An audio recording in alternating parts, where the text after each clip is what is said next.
Bien, alors nous allons passer à la troisième. Nous espérons pouvoir terminer cette la première session. Peut-être il nous reste encore 2 interventions d'ici une trentaine de minutes, nous l'espérons. En tout cas, je donne tout de suite la parole au docteur Moustapha Boussif, expert des affaires de sécurité et sûreté maritime et de géopolitique des marchés internationaux, qui va nous parler des principaux défis économiques, sécuritaires, environnementaux en Afrique de l'Ouest. Merci beaucoup. Je me suis déjà présenté avant de venir. Pardon ? Je suis rentré avant la scène. Ah, d'accord, allez-y. Salam alaikum. Ça m'a donné l'occasion justement de prendre la parole après M. Chkoundi, parce qu'il parle français. Donc, je vais présenter ma speech en français. En fait, ça me rappelle un peu l'année dernière. Avant de venir là, j'ai senti un sentiment vraiment de nostalgie par rapport à ce qui s'est passé l'année dernière. Bon, je sens que c'est une continuation de ce qu'on a commencé à faire. Et ça fait plaisir qu'il y a toujours une continuité, une permanence, une perpétuité, le débat. Un sujet très intéressant, pertinent et de tendance actuellement, enfin pas de tendance dans le sens mode, mais dans le sens l'orientation stratégique du Maroc vers l'Atlantique, vers les pays africains. Donc il y a un intérêt pour le sujet, un sujet très intéressant. Mon sujet va traiter les principaux défis économiques sécuritaires.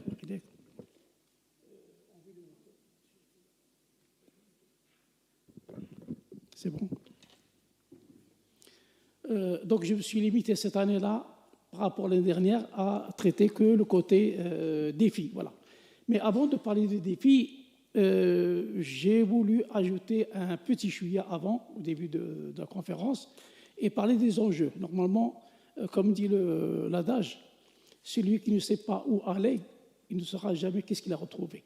Donc, qu'est-ce qu'on cherche exactement? Et c'est l'objet des enjeux.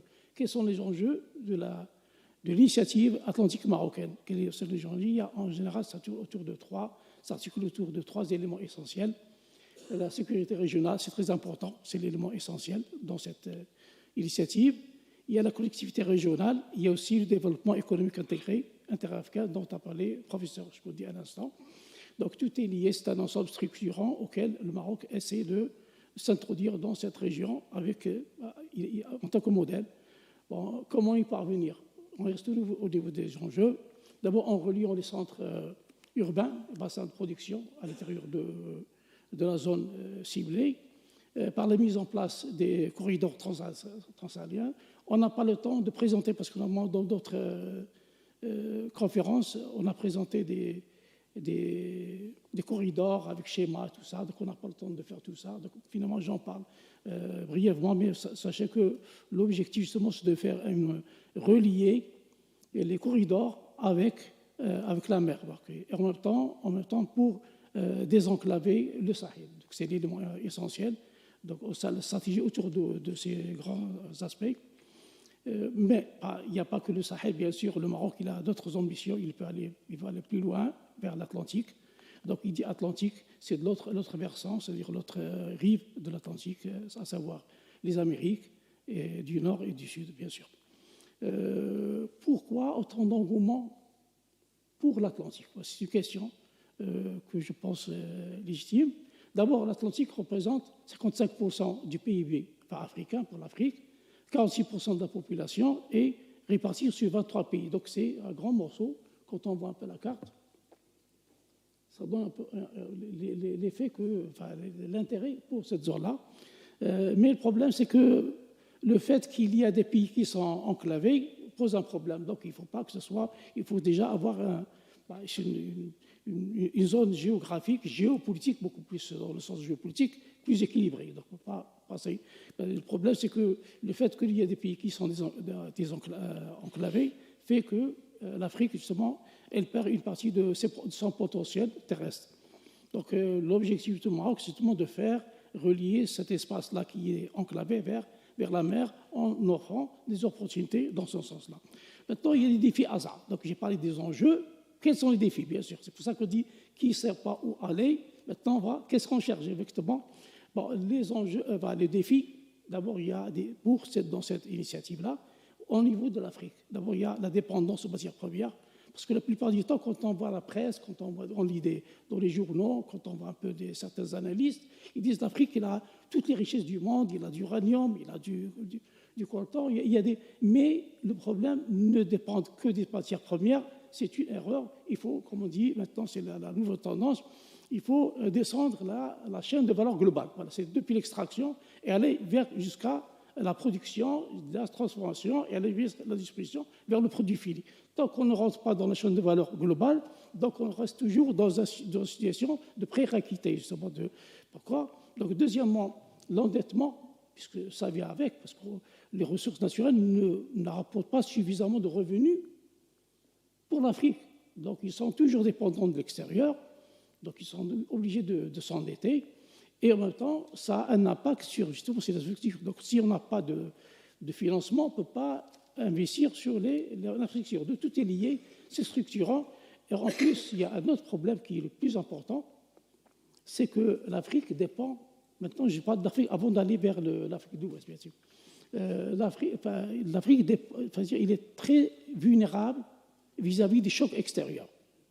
Et ce sont les éléments exogènes avant de parler des éléments endogènes au niveau des défis en Afrique. Bon, vous voyez ici cette carte-là, ce graphe-là, il vient de sortir, c'est un rapport de la CNUSET qui vient de sortir en février 2024. Il parle ici de l'indice d'incertitude, l'indice mondial d'incertitude. Vous voyez ici dans que je reste à côté de mon micro. Ici, vous voyez ça, c'est l'Afrique ici en jaune, et vous avez en bleu le monde, c'est-à-dire la réactivité, comment est-ce que le monde réagit au choc extérieur. Voilà, c'est très important. Vous voyez ici que l'Afrique réagit plus que d'autres. Donc, c'est un manque de résilience. Et c'est mauvais, en quelque sorte.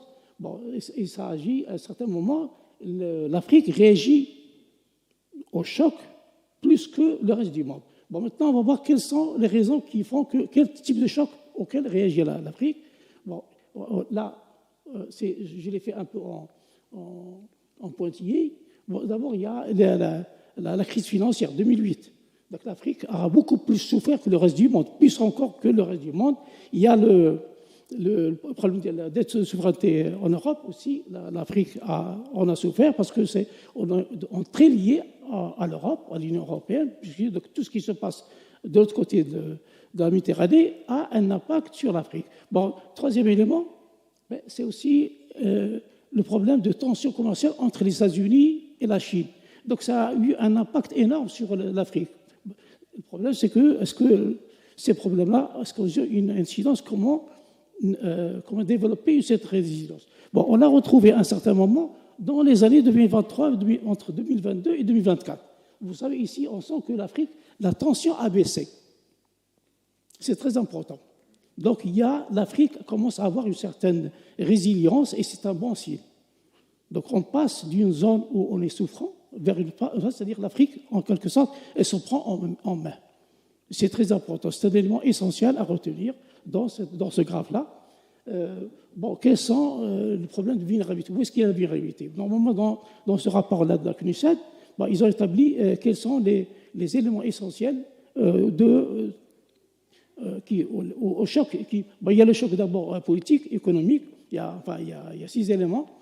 La vulnérabilité au niveau de l'Afrique. Il y a d'abord le volet économique. La plupart du temps, on a tendance à négliger l'économie.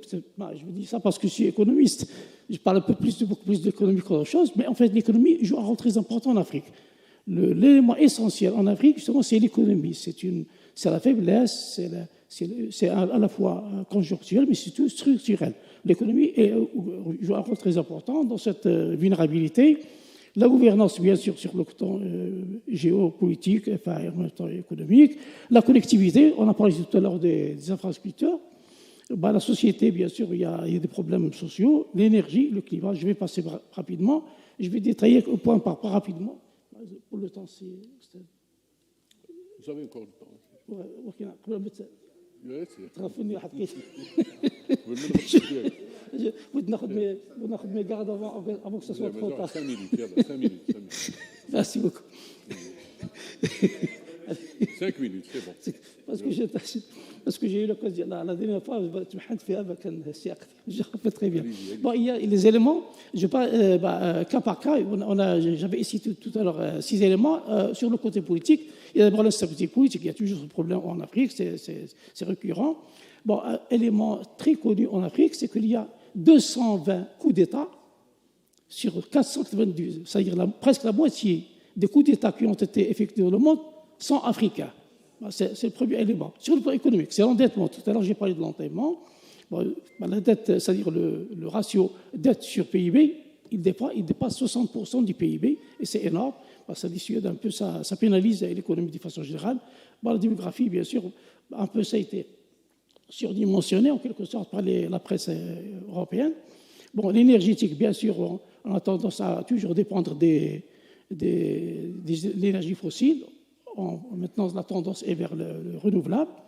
La technologie, l'Afrique, il est encore un petit retard, parce qu'il n'a pas encore passé ce stade-là de la rupture vers l'innovation.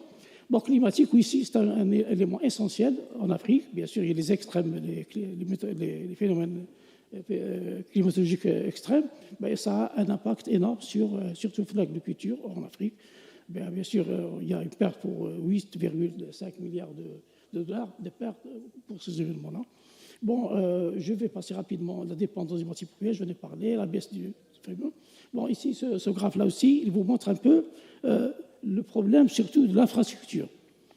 Bon, le Maroc, par exemple, il veut développer la relation, la connectivité avec l'Afrique, mais le problème, c'est que l'Afrique, il y a beaucoup de retard en termes de connectivité, particulièrement, vous voyez ici le transport, c'est la ligne qui est jaune. Bah, ça ne développe pas, ça ne décoince pas. L'électricité, c'est un élément essentiel dans l'industrie. Il n'y a pas d'énergie, il n'y a pas d'industrie. Donc c'est un indicateur. Bon, maintenant, le TIC, c'est la technologie, l'information et la communication. Oui, ça développe un peu, mais ça reste un peu au-deçà des espérances.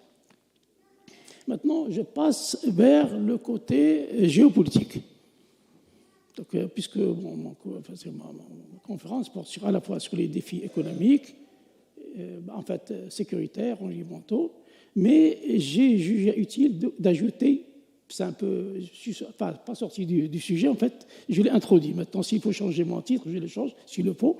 J'ai ajouté, parce que l'élément géopolitique joue un rôle très important. Qu'est-ce qui s'est passé en Afrique? Il y a eu beaucoup de bouleversements. D'abord, il y a eu le départ des Français, c'est très important. Ça a eu un impact énorme sur l'Afrique, il faut le reconnaître. Est-ce que ça n'est pas volontaire ou bien forcé? Ça, c'est autre chose, on ne rentre pas dans ce détail-là. Bon, il y a le Niger d'abord qui a, non seulement il a demandé français président, mais aussi les Américains. Ça n'a jamais été, même si les Américains ne s'intéressent pas tellement en Afrique, alors que nous, on s'intéresse aux Américains, bon, ils se sont permis, maintenant l'Afrique est en train les Américains sont en train de chercher d'autres lieux où s'implanter. Vous voyez, le patron d'Africom, il est en train de faire un peu le tour de l'Afrique pour voir où placer un peu son nid en Afrique. Bon, le Mali aussi, il s'est affranchi des accords d'Alger de 2015. Le troisième élément essentiel, c'est que l'Algérie a perdu beaucoup du contrôle sur son environnement immédiat. Et c'est un élément essentiel. Fait que, c'est-à-dire, sachant que l'Algérie, je vais pas faire de la polémique, on fait de l'analyse, mais ça n'empêche qu'il a toujours joué un peu un rôle de supplétif pour des puissances étrangères, même au niveau des ressources, je vais revenir sur ça. Bon, élément essentiel qui a été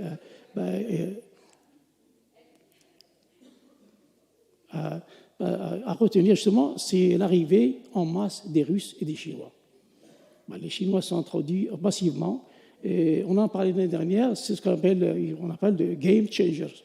C'est cette introduction de la Chine qui avait chamboulé un peu tout l'environnement géopolitique de l'Afrique. C'est très important, surtout pour les ressources naturelles. Et maintenant, quand on voit Trump en train de parler des ressources, terres rares et tout ça, donc on voit un peu le rôle des ressources.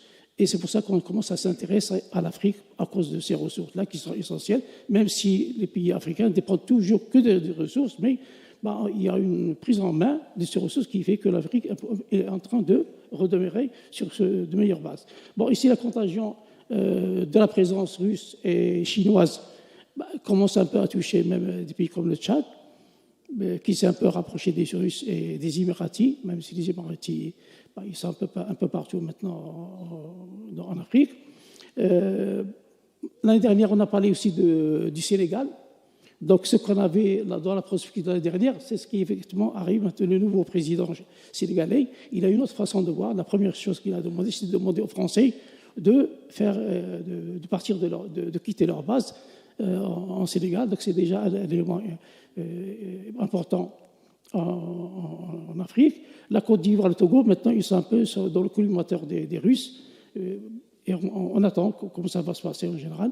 Maintenant, entre-temps, d'autres puissances sont intégrées en Afrique. Il y a la Turquie, l'Inde, l'Iran, même Israël, et plus les pays du Golfe, bien sûr. Maintenant, sur le départ des Français, cette carte-là, il est récente, je pense. Je l'ai prise dans un document de conflit. Hein? Alors ça. Donc, je vais pas passer rapidement. Bon, je vais passer rapidement. Donc, je vais parler du Sahel rapidement. C'est-à-dire, l'élément essentiel dans le Sahel, c'est la création de l'alliance des États du Sahel. C'est l'élément essentiel. Ça a complètement chamboulé la donne africaine.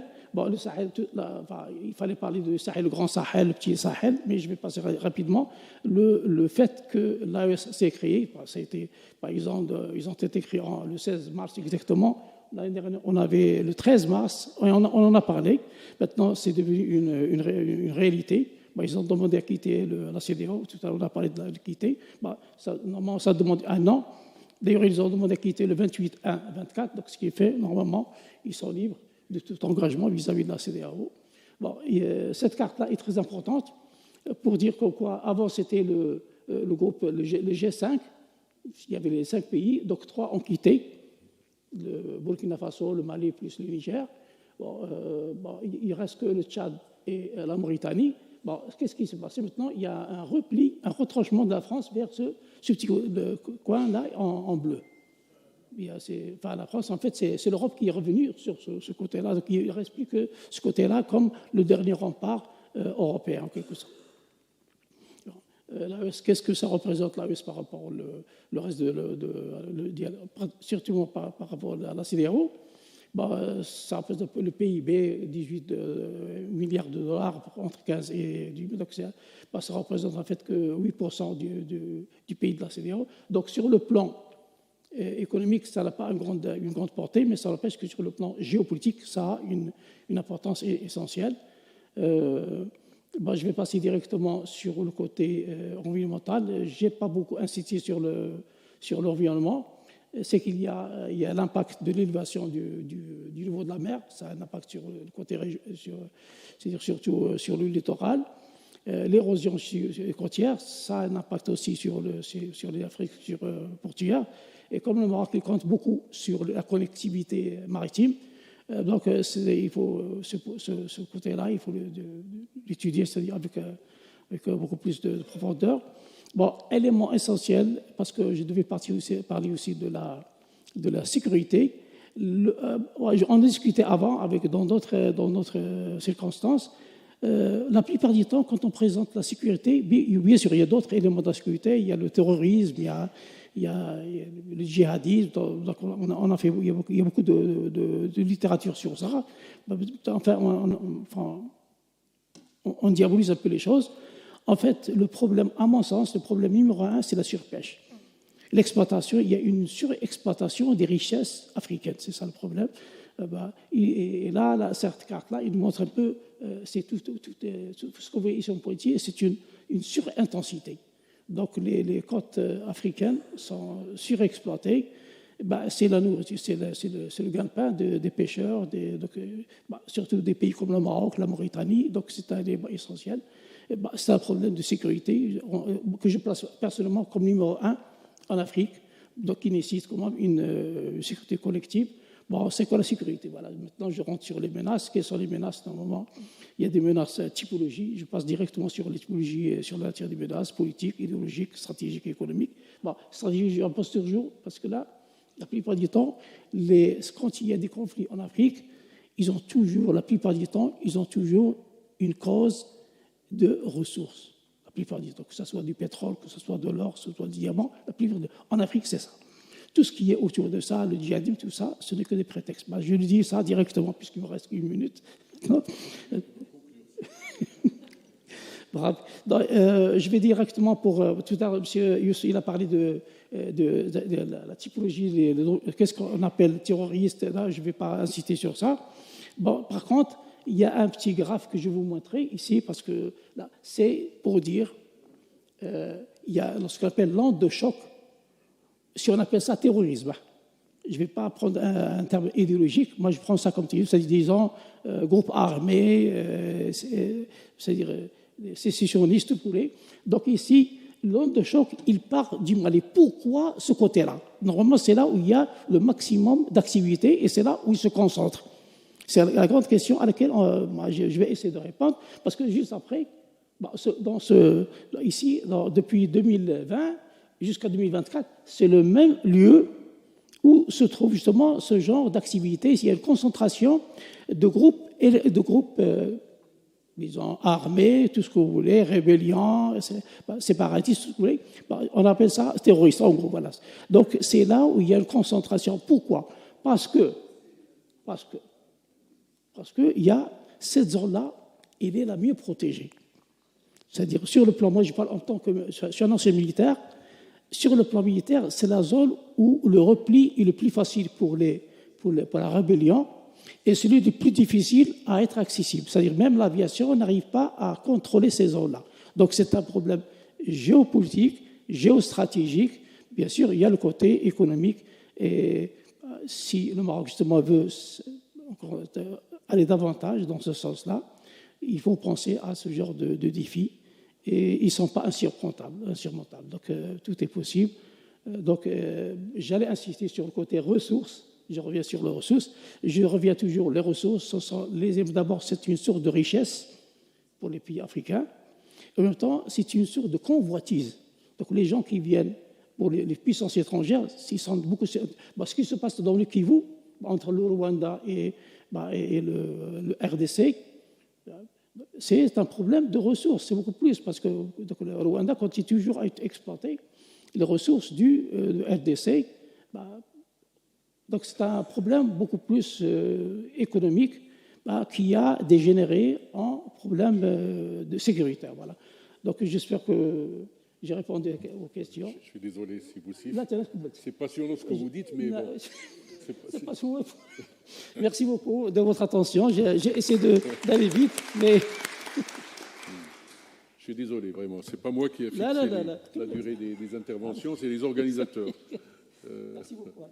Merci, en tout cas, merci beaucoup. En tout cas, vous avez